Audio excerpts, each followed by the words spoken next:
नमस्कार दोस्तों, knowledge stream और सेंटर ऑफ लर्निंग में आपका स्वागत है। आपके एग्जाम प्रिपरेशन को और बेहतर बनाने की तरफ एक कदम। दोस्तों, ये नॉलेज स्ट्रीम की QS and question answer series है, जिसमें हम पॉलिटी के जो भी क्वेश्चन इस ऐतिहासिक पृष्ठभूमि से पूछे गए, यानी हिस्टोरिकल बैकग्राउंड, जो भी पॉलिटी का डेवलपमेंट कहा जाता है स्टार्टिंग में, उससे जो भी क्वेश्चन पूछे गए हैं उसके बारे में हम डिस्कस कर रहे हैं और साथ साथ उनसे जुड़े और तथ्यों को भी शामिल कर रहे हैं, ताकि ये टॉपिक हमारे लिए, ये चैप्टर हमारे लिए स्ट्रॉन्ग हो जाए और परीक्षा में अगर इस चैप्टर से कोई भी क्वेश्चन आता है हम उसको हल कर लें। उसी सीरीज में ये चौथा लेक्चर है और इसमें हम चार्टर एक्ट जो आया था 1833 में, जिसको सेंट हेलेना एक्ट भी बोला जाता है, इसके बारे में पूरा डिस्कशन करेंगे। इसके डेवलपमेंट, इसके पीछे क्या क्या उद्देश्य थे और क्या क्या नई इनिशिएटिव इस एक्ट के अंतर्गत लिए गए थे, इन सब के बारे में हम डिस्कस करेंगे।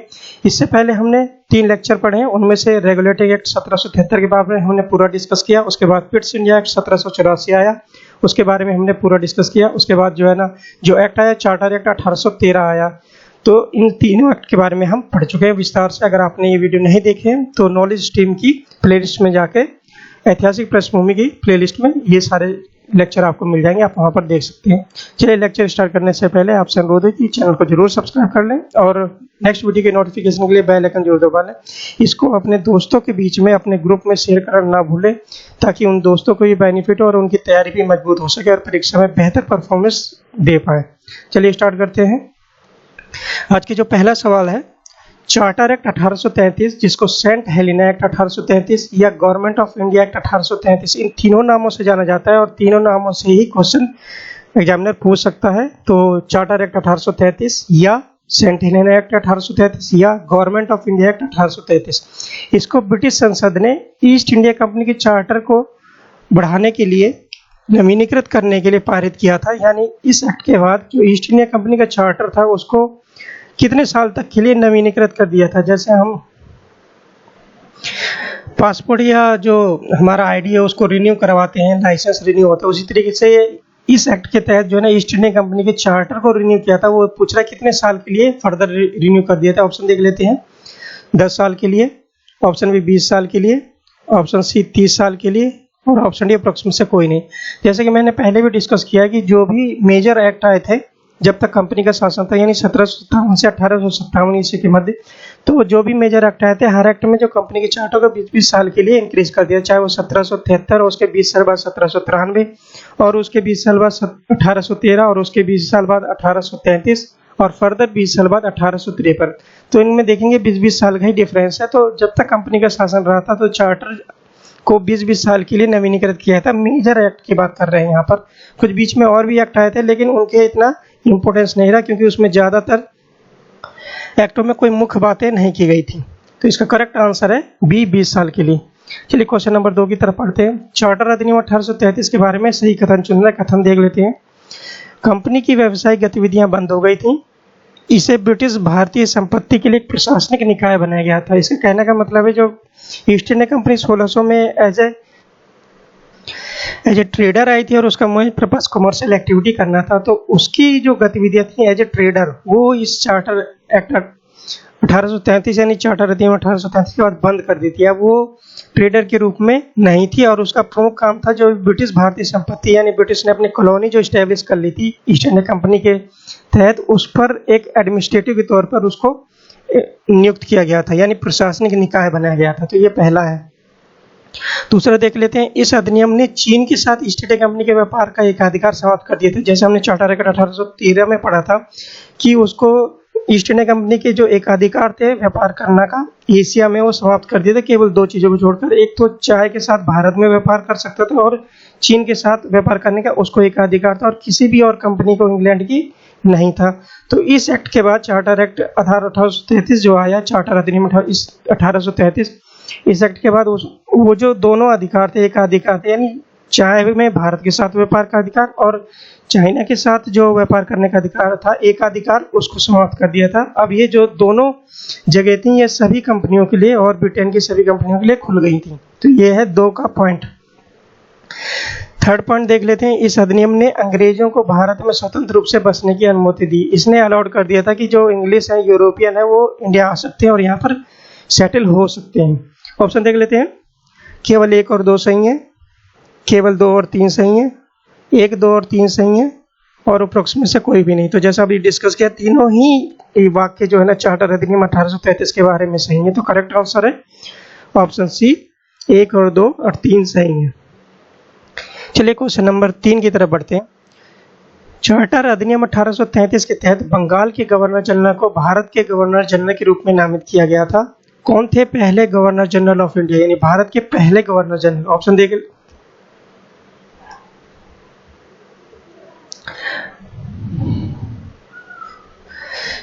ऑप्शन देख लेते हैं।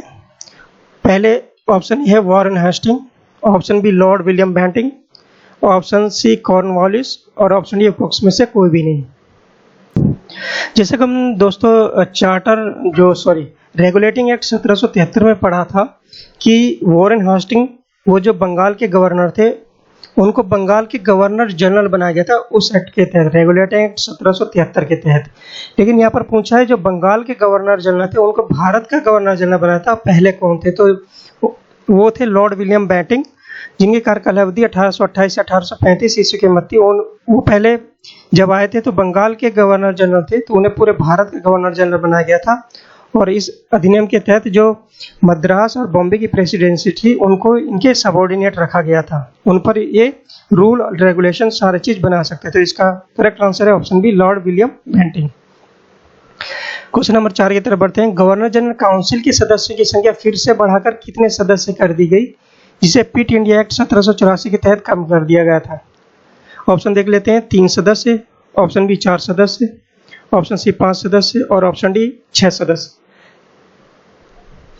जैसा कि हम जानते हैं जो रेगुलेटिंग एक्ट 1773 आया था उसमें जो वॉरेन हेस्टिंग को बंगाल के गवर्नर जनरल बनाया गया था, उनकी हेल्प के लिए, मदद के लिए 4 सदस्यों की एक समिति बनाई थी जिनको एग्जीक्यूटिव काउंसिल या कार्यकारी परिषद के नाम से जानते हैं। लेकिन पिट इंडिया एक्ट जो नेक्स्ट एक्ट आया था 1784 में, उसके तहत 1 सदस्य को उसमें हटा दिया गया था और 3 सदस्य ही रह गए थे एग्जीक्यूटिव काउंसिल में, यानी कार्यकारी परिषद में। लेकिन चार्टर एक्ट जो 1833 आया उसमें फिर से 1 सदस्य बढ़ा दिया गया था, तो टोटल अब सदस्य हो गए थे 4। तो इसका करेक्ट आंसर है ऑप्शन बी, 4 सदस्य। चलिए क्वेश्चन नंबर 5 की तरफ बढ़ते हैं। चार्टर अधिनियम 1833 के तहत गवर्नर जनरल की परिषद के सदस्यों की संख्या फिर से 4 कर दी गई थी, जैसे हमने अभी डिस्कस किया। पहली बार जो परिषद के चौथे सदस्य थे इस एक्ट के तहत, जो चार्टर एक्ट 1833 है, वो कौन थे? ऑप्शन देख लेते हैं। A Jonathan Duncan, option B Edmund Hook, option C Lord Macaulay और ऑप्शन डी लॉर्ड स्मिथ। तो जो 1833 ईस्वी के तहत जो एग्जीक्यूटिव काउंसिल थी या कार्यकारी परिषद में एक जो सदस्य बढ़ाया गया था वो सदस्य थे लॉर्ड मैकाले, और यहाँ पर जो चौथे सदस्य थे लॉर्ड मैकाले। तो इसका करेक्ट आंसर है ऑप्शन सी, लॉर्ड मैकाले। तो इसका करेक्ट आंसर है ऑप्शन सी, लॉर्ड मैकाले। यहाँ पर एक बात जान लेते हैं कि ये चौथे सदस्य लॉर्ड मैकाले थे, ये जो एग्जीक्यूटिव काउंसिल थी वायसराय की, गवर्नर जनरल की, वो फुल मेंबर नहीं थे, उनको केवल लेजिस्लेटिव कार्यों के लिए ही इनको इन्वॉल्व किया गया था उनकी कार्यकारी परिषद में। तो ये कह सकते हैं कि पार्शियली मेंबर थे, यानी जब लेजिस्लेटिव कार्य होता है यानी कोई विधायी कार्य होता था लॉ वगैरह बनाने का, तब इनको इन्वॉल्व किया जाता था। और कोई एग्जीक्यूटिव और वर्क हुआ करता था जैसे एक्सपेंशन, वॉर एटसेट्रा, उसमें इनकी सिफारिश या इनकी बातों को नहीं इंक्लूड किया जाता था। तो ये एक बहुत इंपॉर्टेंट पॉइंट है कि ये पार्शियली मेंबर थे फॉर लेजिस्लेटिव पर्पस ओनली। तो इस तरीके से 5वें क्वेश्चन का जो करेक्ट आंसर होता है ऑप्शन सी, लॉर्ड मैकाले। 1833 के चार्टर अधिनियम में बंगाल के प्रेसिडेंसी पद को 2 प्रेसिडेंसियों में विभाजित करने का प्रावधान किया गया था। मतलब जो चार्टर एक्ट 1833 आया था उसमें जो प्रेसिडेंसी ऑफ बंगाल था उसको डिवीजन कर दिया गया था और 2 भागों में डिवाइड किया गया था। हालांकि इस प्रावधान को बाद में निलंबित कर दिया गया था और कभी भी प्रभाव में नहीं आया। मतलब बाद में डिसीजन लिया गया, इसको नलिफाई कर दिया गया और प्रभाव में नहीं आया। लेकिन जान लेते हैं वो कौन कौन से 2 प्रेसिडेंसी में डिवीजन करने की बात कही गई थी। ऑप्शन ए fort William presidency, option 2 Agra presidency और ऑप्शन 3 उड़ीसा प्रेसिडेंसी। जैसे कि हमने पढ़ा होगा मॉडर्न हिस्ट्री में कि जो 1690 का साल था उसमें जॉब चार्नोक ने सुतांती में एक फैक्ट्री का निर्माण किया था और उसके जो है ना 6 साल बाद यानी 1696 ईस्वी में उस फैक्ट्री को फोर्टिफाई कर दिया था। मतलब चारों तरफ से बाउंड्री वगैरह बना दिया गया था। तो 1696 में फोर्ट विलियम जो है ना आया था और उसके बाद जो है ना एक्चुअली वो सुल्तानती ही बोला जाता था, लेकिन फोर्टिफाइड किया था। उसका नाम जो फोर्ट विलियम रखा गया था वो 1700 में रखा गया था। तो वही फोर्ट विलियम प्रेसिडेंसी को फाइनली अगर बात करते हैं कि वो कब बना था, तो 1696 ईस्वी में बन गया था, लेकिन उसका नाम जो चेंज किया गया था फोर्ट विलियम, वो 1700 में किया गया था। इस तरीके से जो हिस्ट्री है वो फोर्ट विलियम प्रेसिडेंसी की हिस्ट्री है। और इसके पीछे जोब चार्नोक का हाथ था, जिसने सुल्तानती में फैक्ट्री स्टैब्लिश की थी 1690 में, और 1696 में उसको फोर्टिफाई किया था, और फाइनली उसका नाम जो बदला था वो फोर्ट विलियम 1700 में बदला था। अगर क्वेश्चन आता है कि फोर्ट विलियम जो है ना प्रेसिडेंसी की स्थापना कब हुई थी, तो वो 1696 ही माना जाता है। तो यहाँ पर 1 और 2 ऑप्शन है, इनमें और 3, इनमें से जो है ना कौन से 2 प्रेसिडेंसी में जो फोर्ट विलियम प्रेसिडेंसी यानी बंगाल प्रेसिडेंसी उसको डिवीजन करने की बात की गई थी, उसको ऑप्शन देख लेते हैं। 1 और 2 दोनों सही हैं, ऑप्शन बी 2 और 3 सही है, ऑप्शन सी 1 और 3 सही है, और ऑप्शन डी अप्रोक्स में से कोई नहीं। तो जो डिवीजन करने की बात की थी लेकिन उसको इम्प्लीमेंट नहीं किया था, वो कभी प्रभाव में नहीं आया, वो केवल उसको 2 भाग में डिवाइड किया गया था, फोर्ट विलियम प्रेसिडेंसी अलग और आगरा प्रेसिडेंसी अलग। तो करेक्ट आंसर है ऑप्शन ए, 1 और 2 सही है। बहुत इंपॉर्टेंट क्वेश्चन है, एग्जामिनेशन में काफी बार पूछा गया है अच्छे एग्जाम्स में। क्वेश्चन नंबर 7 की बात करते हैं। 1833 के चार्टर अधिनियम ने सभी भारतीय कानूनों को संहिताबद्ध करने का प्रयास किया। मतलब इसने स्टार्ट किया था, एक अटेम्प्ट किया था, प्रयास किया था कि जो भी इंडियन लॉ है उनको कोडिफाई किया जाए। और भारत का पहला विधि आयोग 1833 के चार्टर अधिनियम के तहत स्थापित किया गया था, और उनको कोडिफाई करने के लिए एक लॉ कमीशन यानी विधि आयोग भी स्थापित किया गया था। उसके अध्यक्ष का नाम पूछ रहा है। ऑप्शन देख लेते हैं। Jonathan Duncan, option B Adam Hook, option C Lord Macaulay, और ऑप्शन डी लॉर्ड स्मिथ।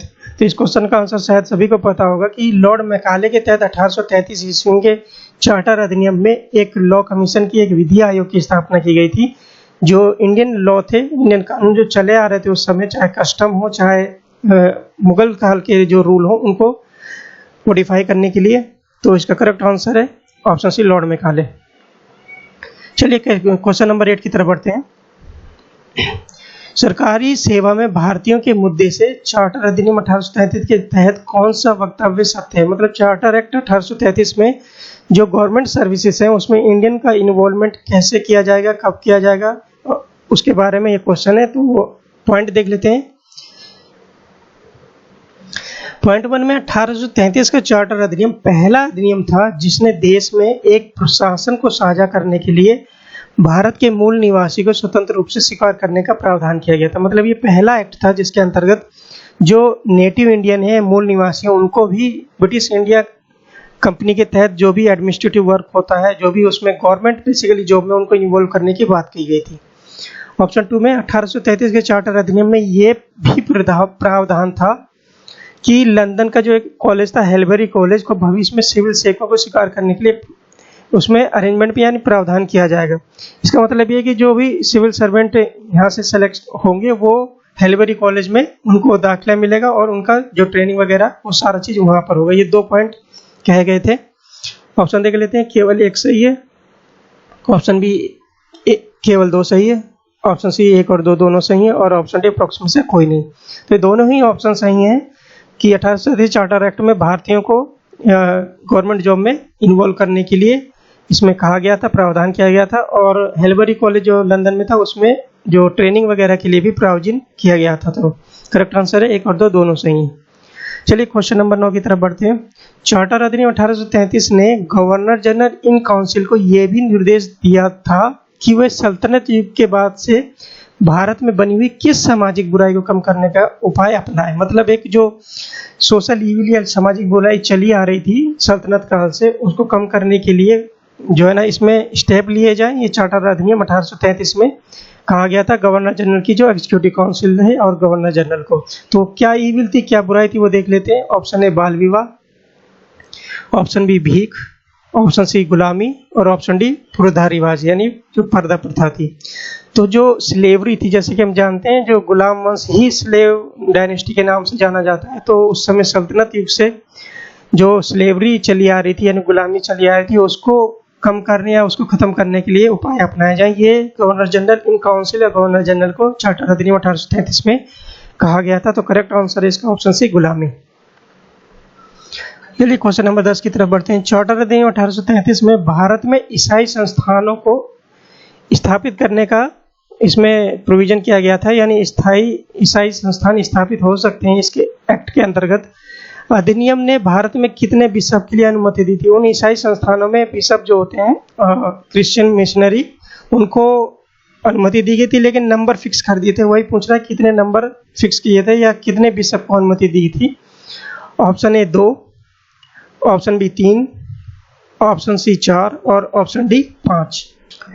तो इसका करेक्ट आंसर है ऑप्शन बी 3। जो इस अधिनियम के अंतर्गत भारत में केवल 3 बिशप हो सकते हैं, ये प्रोविजन किया गया था चार्टर अधिनियम 1833 में, और जो भारत में ईसाई संस्थान को स्थापित करने के लिए भी इसमें प्रोविजन किया गया था। तो करेक्ट आंसर है ऑप्शन बी 3। तो दोस्तों इस तरीके से हमने जो आज चार्टर एक्ट, जिसको सेंट हेलेना एक्ट 1833 भी बोला जाता है, या ईस्ट इंडिया कंपनी एक्ट 1833 या गवर्नमेंट ऑफ इंडिया एक्ट 1833, इन सारों नामों से जाना जाता है, इसके बारे में हमने थ्रोली डिस्कस किया।